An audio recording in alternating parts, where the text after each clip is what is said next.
All right. It'll just cool off for a minute here. Well, Mayor Luke Feeney, this is getting into a habit, but we need to keep it brief. Sure. So brevity is the soul of wit. So first and foremost, jail. Jail. Yes. I was County Auditor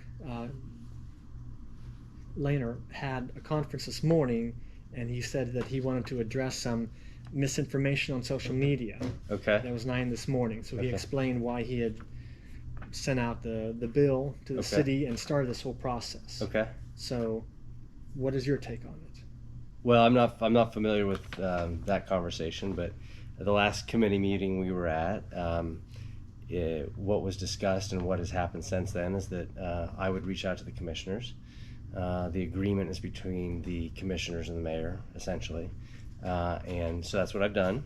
And it turns out the city and the county have several agreements. One of them was on the agenda tonight. Several places where we intersect, and the agreements in some cases are relatively old, outdated, not enforced, that sort of thing. And so our plan is to sort of take a look at them all broadly and see if we can't tie them all up with one nice little bow. So as far as I'm concerned, what's happened since the committee meeting is what was intended to happen, and we'll keep proceeding that way.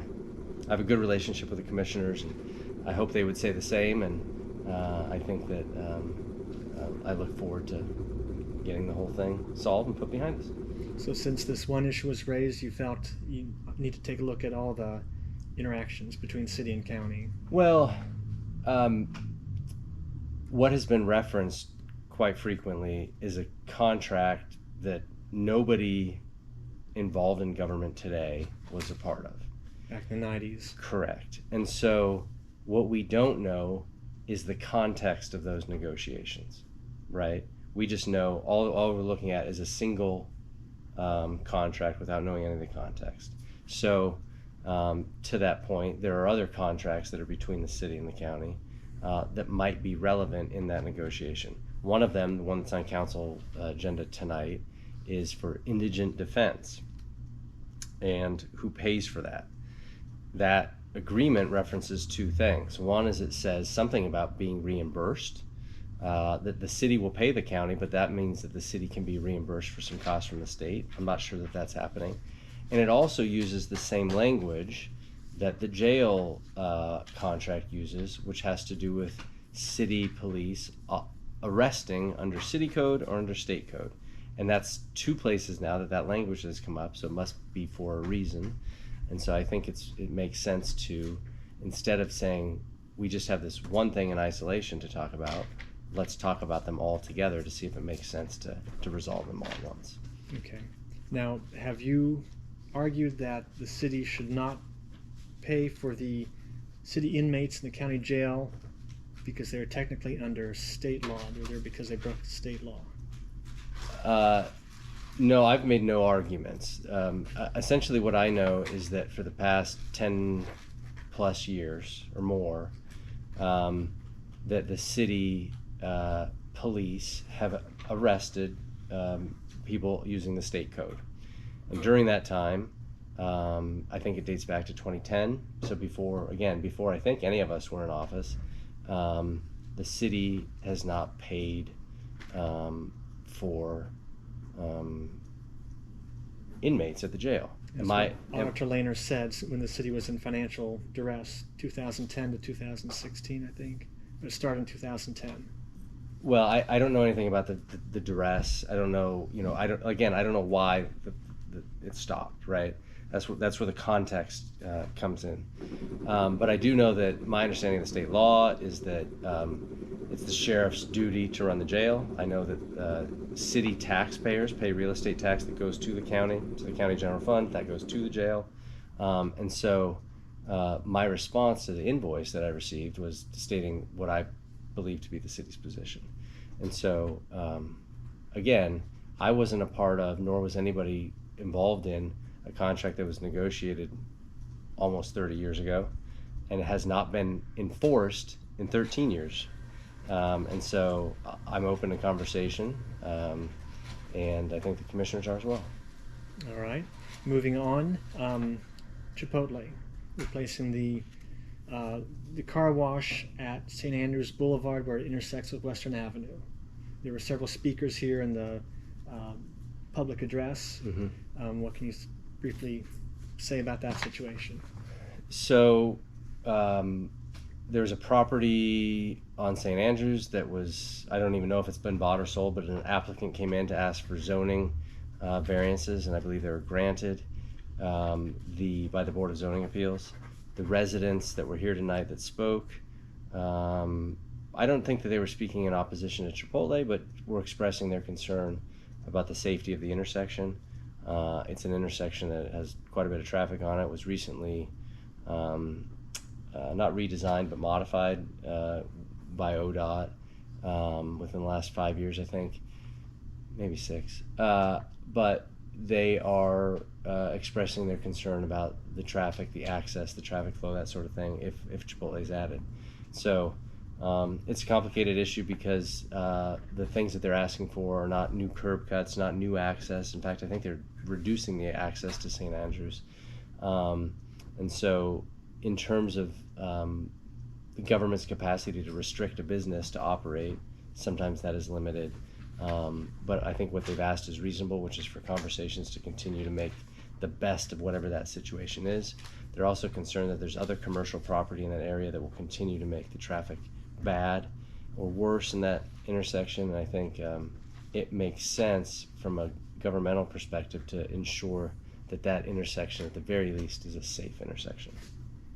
The Board of Zoning Appeals, they were saying the meeting was, the sign on it said the wrong location for the meeting, and that there were some personnel who were not present.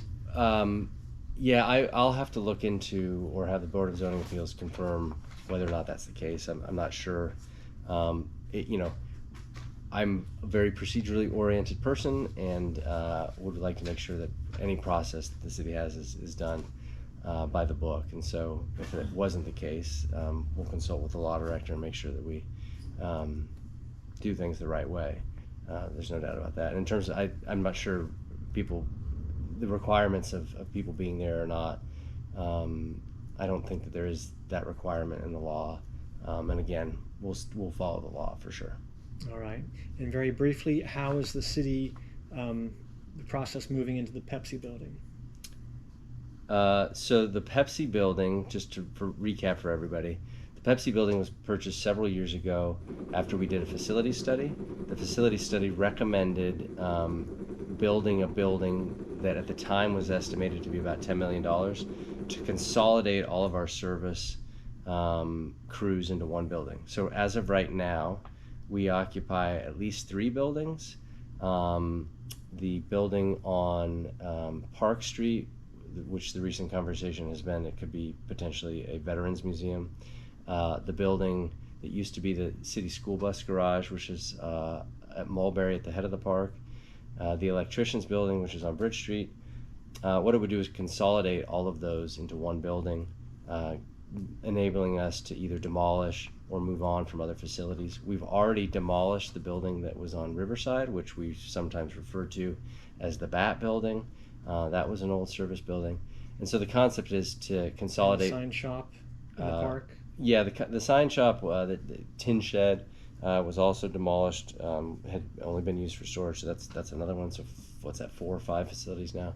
And so all of the engineering and architecture was done, and then this spring the roof blew off. Statehood Day. Yeah, Statehood Day, and so we had to go back to both our insurance company and the engineers, had to have a new roof designed, much more complicated process than I was aware of, and much more complicated than at your home.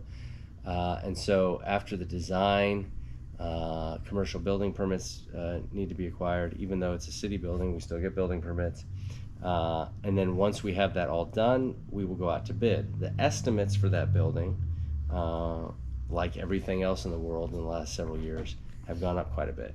The construction, that sort of thing. And so it is in front of council committee now to approve the remaining money that is necessary to finance that construction. So guesstimate when everything might be consolidated into the Pepsi building? Well, I wasn't at the Finance Committee meeting tonight, but the Finance Committee chair has asked for more information to understand that process, which I'll provide to him. And so, assuming that they fund the planned construction, depending on that timeline, we'd go out to bid. That process can be a couple months. After the bid is awarded, then you get into a construction season. So whatever that timeline looks like, I think an accelerated view of it could be that by next year at this time you could be consolidated. But Soon. Well, I mean, that, like I said, that's an accelerated timeline. But I am reluctant to estimate those timelines because sometimes they change. Like roofs blow off and we get pushed back. Yes. All right. Well, Mayor Luke Feeney, if anyone wants to get a hold of you, what's the best way to do that? 740-774-1185. That's my office number. All right. Any email or website? Sure. Luke.Feeney@chillicotheoh.gov, and it's on the website, chillicotheoh.gov. All right. Hopefully you won't get too many because I've had to mention that. Oh, it's on the internet already. They can find me. All right, Mayor. Oh, and I'll mention this. Let me check. We do our mayor's office hours where once a month, we meet in a public place. Sometimes it's a park shelter. Sometimes Weather permitting. Yeah, we go inside. We've been to McDonald's. My neighborhood office hours this month are canine friendly. They're September 21st from 4:30 to 5:30 at the dog park. So 4:30 to 5:30, September 21st. Bring your dog, bring your questions. Those are my office hours this month. And that's Camp Sherman Road, which most people don't realize is That's correct. That's the extension of Yoctangi Park. That's right. Yeah, you don't realize the road name is changing, but that's at correct. Cough Street. Yep. All right. That's right.